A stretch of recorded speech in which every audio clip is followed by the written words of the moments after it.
If you are finding you are going to roundabouts too fast on the approach or junctions, or perhaps your driving instructor is actually suggesting that maybe you are going too fast, or you are forgetting to drop it into second gear, you are in the right place. And I have something very exciting for you today. I'm going to share with you the answer. If you don't know me, I am Josh, the driving instructor. If you haven't already had a look, feel free to check my Discord and my Patreon in the description below. Without any further ado, let's go.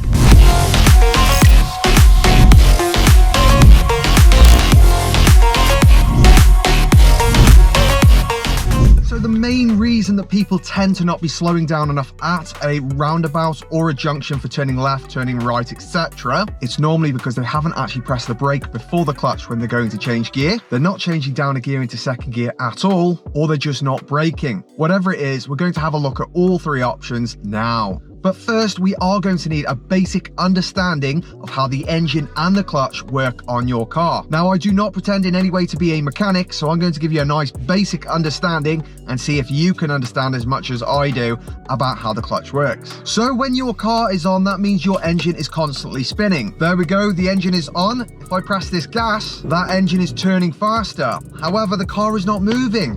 Why?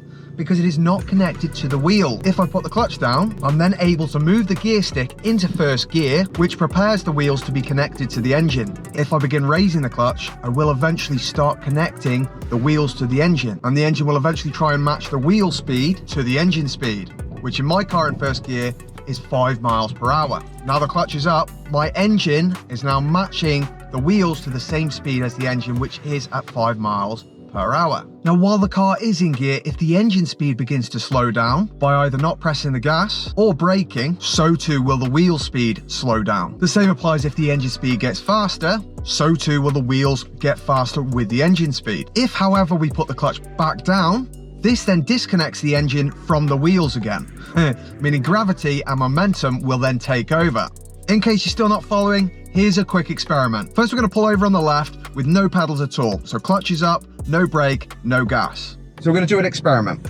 We're going to approach this junction twice. Both times we're going to change it to second gear. We're going to change it to second gear when we reach this tree. But on the first time, when we change it to second gear, we're not going to lift the clutch back up. In fact, we're not going to lift the clutch back up, and we're not going to press the brake. We're going to have a look if there's any change in speed and how we actually approach the junction. The second time we're going to do the same thing again, but instead when we change it to second gear, we are going to bring the clutch back up, but we're not going to press any brake. And we're going to see how that affects our approach to a junction. Are you ready? Okay, so we are approaching the tree again. I'm approaching at 25 miles per hour. When I get to that tree, I'm going to keep it at 25 miles per hour because we're going downhill. When I get to that tree, I will have the clutch back up. So we're at the tree, 24 miles an hour, bringing the clutch back up. Bit of engine braking. The car is now slowing down very quickly. 20, 19, 17, 15 miles an hour from 24 when I bring the clutch back up when I change it to second gear. Okay, so this time I'm going to, when I get to the tree, I will change it into second gear. I will keep the speed at 24, 25 miles per hour, as was before, but I will not lift the clutch back up. I will keep the clutch down and coast into the junction, and we'll see what the difference is. Okay, so third gear, 25 miles an hour currently, 26. I'm gonna keep it down to 25. Okay, clutch is down, going into second. I'm still at 24, 24, 24.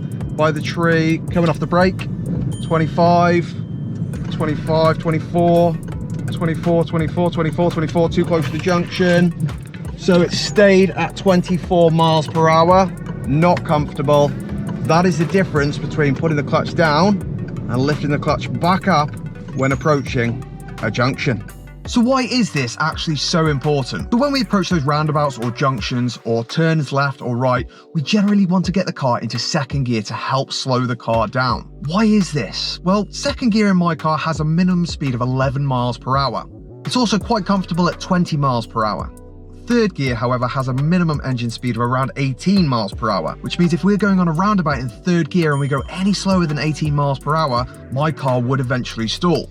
I don't fancy stalling on a roundabout. This means when I'm in second gear and I bring my clutch back up, my car will naturally try and reach that 11 miles per hour. This is naturally helping the car to slow down on my approach to a roundabout. But in order for that to happen, I have to bring that clutch back up. This means if I'm approaching a roundabout at 30 miles per hour in third gear, and I put my clutch down and change into second gear, providing I bring that clutch back up, my car's naturally going to try and slow itself down to the 11 miles per hour. If, however, I approach the roundabout at 30 miles per hour in third gear and I slam that clutch down and change it into second gear, but I don't bring the clutch back up, the car will not naturally try and slow down to the 11 miles per hour. In fact, it may very well speed up, especially if you're going downhill into a roundabout. And this is the opposite effect of what we're actually looking for. So in order to stop this, when we're changing down a gear on our approach to a roundabout or a junction, the first thing we have to do is try and remember to press that brake the thickness of a pound. This will help compensate the car for the changes in speed when you put that clutch down. It's also going to give you more time to slow your car down and allow you extra time to bring that clutch back up before actually reaching that roundabout or junction. This is then going to also help you slow the car down even more. Now, the way I really like to explain it is if you're not sure if you're going too fast to a roundabout or junction, the best thing you can do is get your car into second gear and get that clutch back up.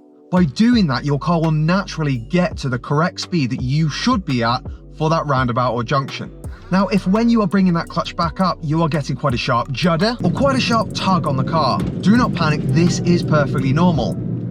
This is known as engine braking. And as I mentioned earlier, this is the car trying to slow itself down naturally to the speed of the gear. And to help reduce this, we can do two things. The first one is slow the car down more with the brake before lifting that clutch back up, or ideally before changing gear. The second option, which you will likely need to do as well, is when you bring that clutch up, you need to hold it at the biting point for around 2 seconds while the engine and the wheels meet at the right speed. If you find counting to 2 seconds quite difficult, what a lot of people actually choose to do is say Mississippi or Mississippi mud pie.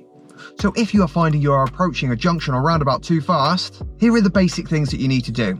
Make sure you're pressing the brake thickness of a pound before changing gear, then put your clutch fully to the floor, put the car into second gear, and then bring the clutch back up to the biting point. Hold it there for 2 seconds or Mississippi mud pie, and then finish releasing the clutch. This is going to reduce the amount of engine braking while ensuring your car gets to the correct speed that you should be at for approaching that roundabout. If this has helped, do not forget to like and subscribe and see what's coming next. Thank you very much. I am Josh, your online driving instructor, and I will see you all very soon.